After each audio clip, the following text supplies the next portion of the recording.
오늘 이 시간에는 역대하 7장 12절로 18절까지의 말씀을 중심으로 성도여 지금은 회개가 답이다, 이런 제목으로 말씀을 드리도록 하겠습니다. 지금 우한 폐렴 코로나19가 대한민국을 덮치고 있습니다. 중국에서 시작된 이 폐렴이 온 세계에 퍼져나오고 있습니다. 더구나 이 폐렴의 재앙에 이어 약 4천억 마리의 메뚜기떼가 중국을 향해 오고 있다고 합니다.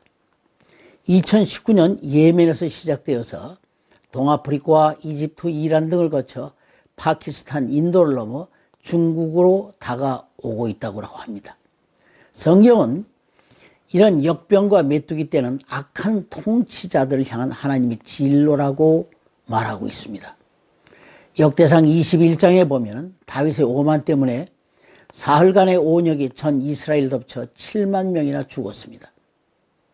지금 우한 폐렴의 공포 앞에 모두가 떱니다.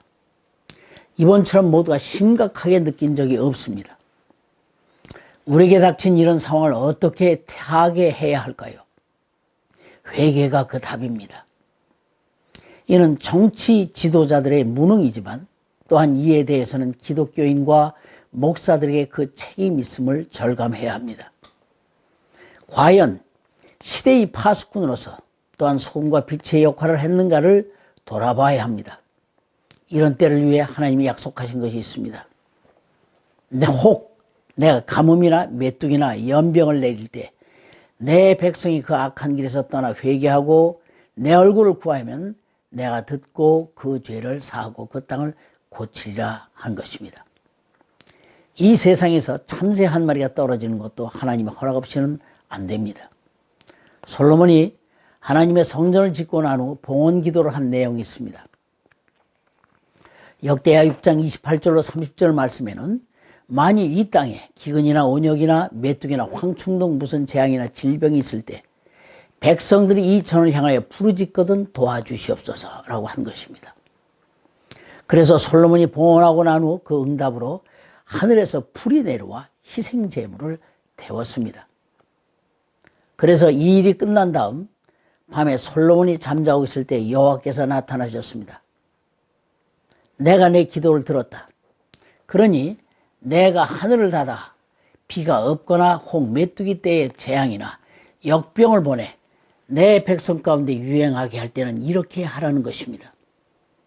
곧 내 이름으로 불리는 내 백성이 겸손하여 기도하며 내 얼굴을 찾고 그들의 악한 길에서 돌이키면 내가 하늘에서 듣고 그들의 죄를 용서하며 그들의 땅을 치유하리라. 본문 14절 말씀입니다. 이런 국가적 재앙은 사람의 손으로 해결 못합니다. 하나님의 이름을 부르는 백성들에게도 이런 일이 닥칩니다. 이스라엘 출애굽 때 애굽에 닥친 메뚜기 떼나 죽음의 재앙, 또 북이스라엘의 아합 때도 있었던 기근 등이 그것입니다.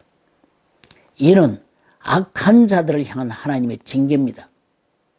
이는 예수를 모르는 사람들의 문제가 아니라 믿는 자에 대한 것입니다.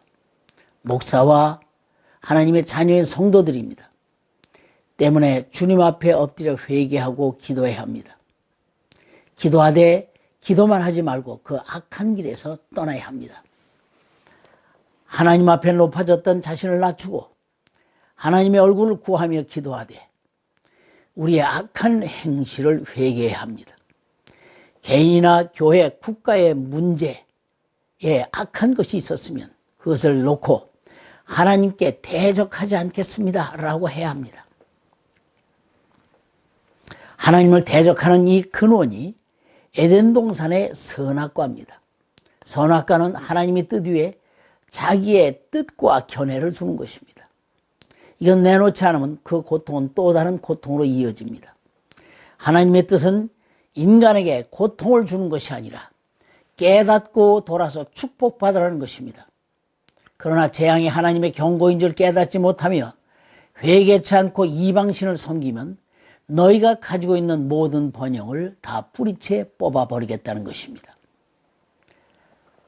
그 이유는 하나님의 백성이 하나님을 버리고 이교도들의 신이나 나무나 돌 등을 섬기며 그것이 모든 재앙의 원인이라는 것입니다. 3500년 전 모세를 통해서 내가 생명과 사망과 복과 저주를 내 앞에 두었은즉 내가 살기 위하여 생명을 택하라 라고 신명기 30장에라고 하신 것은 그때만이 아니라 오늘 우리를 위한 것입니다. 삶에서 이런 어려운 일이 일어날 때 우리의 삶에 대입하라는 것입니다. 보십시오. 대한민국 건국 후 72년의 역사를 보십시오. 세계에서 제일 가난하던 나라에 대열에 있던 우리나라가 세계 경제 10위권의 나라가 되었습니다. 이는 하나님이 그리하신 것입니다. 지금 얼마나 잘 살고 있습니까? 1945년 8월 15일 미국의 원자탄 2방으로 해방되었습니다. 그때 여론조사했습니다. 그랬더니 국민의 70, 80%가 공산주의 사회주의를 원한다고 했습니다. 그런데 하나님이 미국에서 공부한 이승만을 세워 자유헌법을 만들게 했습니다. 국가 번영의 틀이 자유민주주의, 자유시장 경제입니다. 지금 대한민국은 세계 어느 나라보다 살기 좋은 나라입니다. 이 강력한 나라의 배경은 기독교의 역할이 그 바탕입니다. 재헌국회를 이윤영 목사의 기도로 시작했습니다. 경제, 교육, 의료, 문화 등이 자유 근면의 정신을 통해 발전한 것입니다. 왜 하나님이 한국을 택하시고 복을 주셨을까요? 하나님이 이스라엘 택한 것과 같은 이유입니다.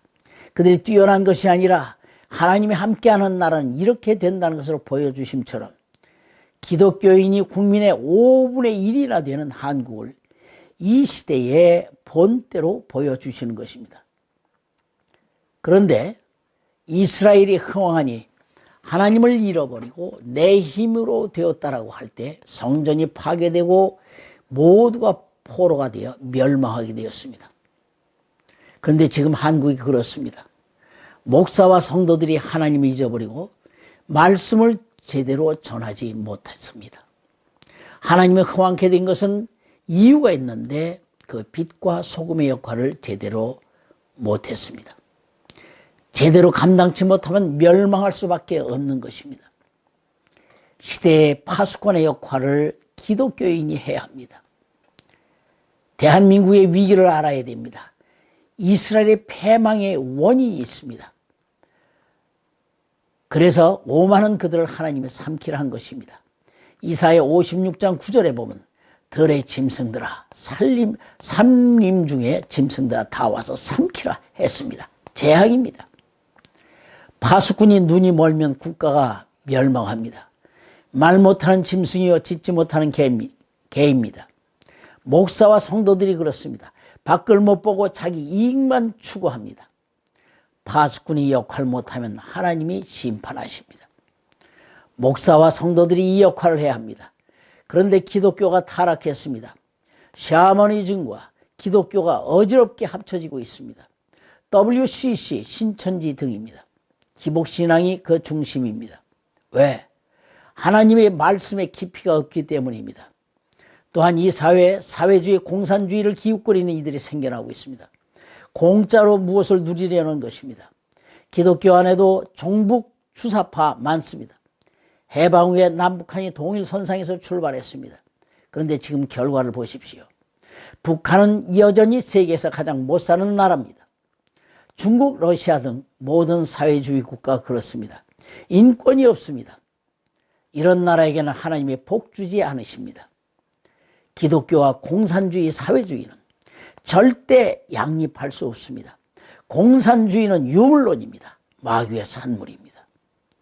지금 하나님이 세워준 대한민국이 총체적으로 어둠입니다. 더군다나 우한 폐렴으로 더 두렵습니다. 이때 우리 스스로를 점검해 봐야 합니다. 하나님의 언약을 기억하십시오. 오늘 본문 7장 14절 말씀처럼 내 백성의 자기를 낮추고 악한 길에서 떠나면 용서하고 땅을 고쳐주리라 하셨습니다.